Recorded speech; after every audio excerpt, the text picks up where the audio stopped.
Okay, so here's the summary. Today I have another Bayonetta 3 weapon guide, and it's going to be on Cassiopeia and Kraken. Unlocked after completing Phenomenal Remnant 14, which is unlocked automatically after completing the game once from beating the chapter The Single Truth. This is basically one of the weapons of all time, and you will see why in a moment. As always, if you enjoy this type of content and want to see more of it in the future, remember to subscribe to the channel as it helps a lot. I am pretty close to getting about 1,000 subscribers, so help me get to that milestone. So, first things first. Cassiopeia, design-wise, is a really cool looking weapon. I like how it's a giant anchor, but it lacks so much on so many levels. So, first of all, its basic attacks.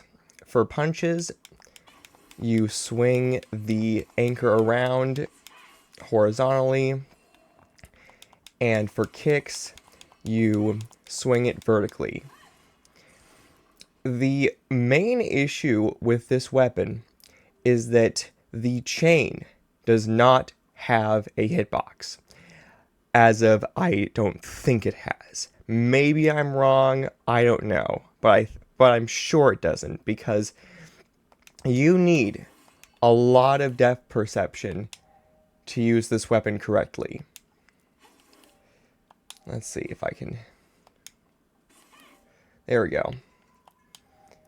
So, looking at it right here, basically, there's basically a hitbox with Bayonetta and the handle, and a hitbox for the anchor blade.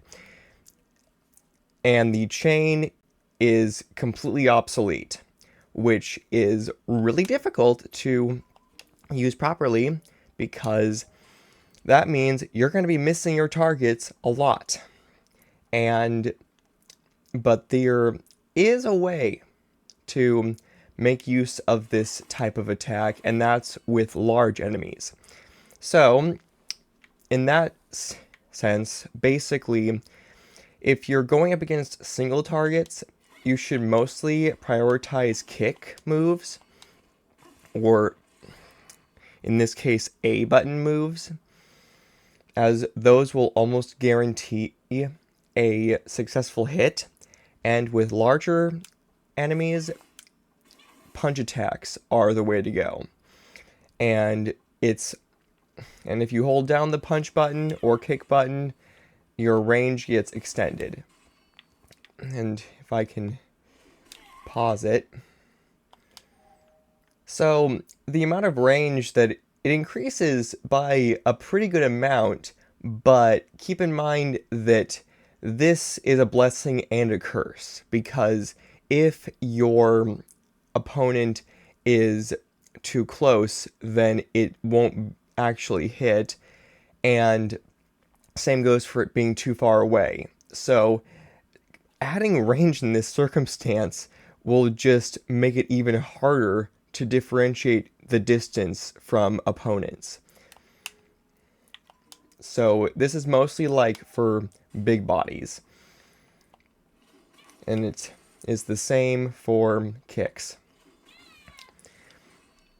As for combos, this weapon is incredibly slow. We're talking like, this is not a very combo-centric weapon, because, well, here is just an example of the longest combo you can do. The triple punch to triple kick combo. That is incredibly long. And in a game like Bayonetta, where the combat is supposed to be high-paced, and always, one thing going from one target to the next in the blink of an eye, this weapon does not deliver. It simply is too slow. And so the only two combos that you're or I should say the only combos you should really be focusing on is the standard punch combo, which is 4 punch attacks, and the straightforward kick combo, which is 4 kick attacks, and its 2 shortest combos, which is punch kick punch and punch kick kick.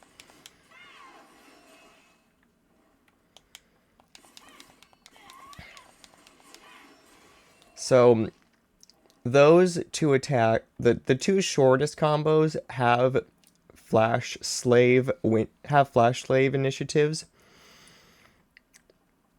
Sorry, that they can use flash slave, which is really important because without Kraken, this weapon just lacks so much. As always, here's the afterburner kick. Here's the witch twist. The aerial kick, which is actually probably your best close range option since it hits right in front of you. Backward punch. Forward punch. Handle with care because, like I said before, you need really good depth perception. Back kick. This one is actually a good launcher. And forward kick. That one has actually a multi-hit, so you can actually rush forward and get some hits in with that. But you know what else is a multi-hit? The back to forward punch. Hold on. So, similar to the Cruel Altea back to forward punch move,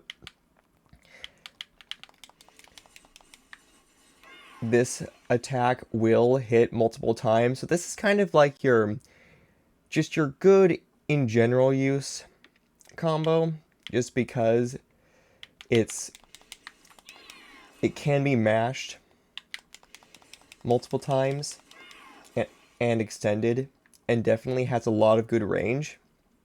And then back to forward kick. No, wait. This one also is a multi-hit, but it is a bit slower. Come on. So it's not really supposed to be used frequently, more of just like against larger enemies to keep your combo points up.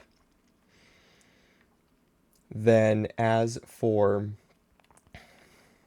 the gun attack, you just shoot it out like that, and if you hold it down, it adds more range. And then circle gun, basically it's the exact same as the witch twist, only on the ground, and you move around slightly. So basically what I'm trying to say is that this weapon mostly succeeds with its demon masquerade moves, and its combos for the main weapon simply are not worth it because they're way too slow. Here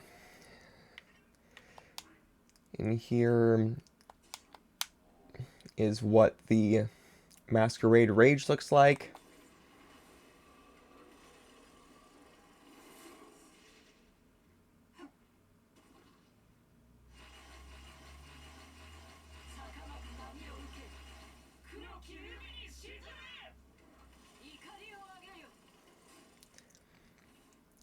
So it's a multi-hit, so used it against close targets because it will deal a lot of damage and hit multiple times. So yeah, that about covers it with Cassiopeia. Now for its demon, Kraken. So Kraken is a very interesting demon because it's a very, it's kind of slow. So here's the punch attacks, just some standard, you know, anchor, tentacle slams.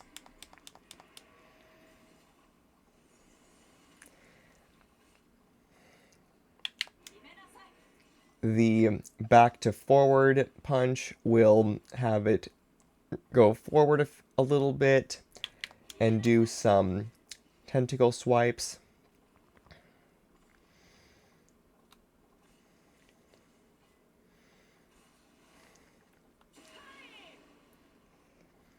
And then for circle punch, it will rush forward and spin around and jump. That's actually probably your best move since it is really large and covers a wide area. So definitely use this one against as a crowd control option. Then for kicks, the thing about kicks is that they don't actually have, there's no prompt for the kicks, because as you can see, regular kick will do that attack, spinning kick, you will do a multi-hit in front, and back to forward kick, you'll do a quick tentacle swipe in front as well.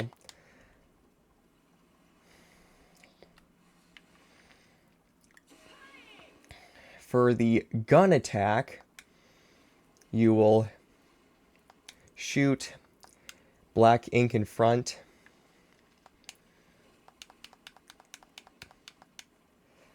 not really much to say about that. Back to forward gun will have you shoot out the ink in kind of like in a jet stream type of thing, which hits multiple times, but its best, probably the best move that Kraken has is the circle gun, because it will jump up and it will shoot ink out down under it. And if you've ever seen people use Kraken before, you know just how incredibly busted this move is. Like, this thing will practically melt most large enemies at health bars. Like, seriously.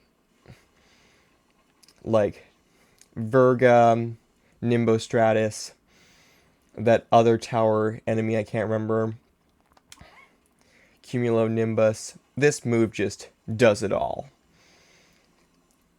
And for its special attack, if there is an enemy in front, it will eat the enemy. And if you have ever seen those early videos of people using that against Rodin, you know how incredibly busted it was back in the day, where if you had a very specific setup, you could basically cheese the Rodin fight in seconds, because it has something to do with like taking Rodin outside of the arena's invisible barrier, I think. I don't know how it works. All I know is that it was busted in the past, but they had to patch it out, so you're just left with the regular attack. So yeah, that's kind of it for this weapon. So, stuff to take away from this guide is basically only use this weapon shortest combos, take advantage of its masquerade attacks, and mostly use Kraken, because without those things, this weapon sucks. And with that, I'll see you all in the next guide. Later!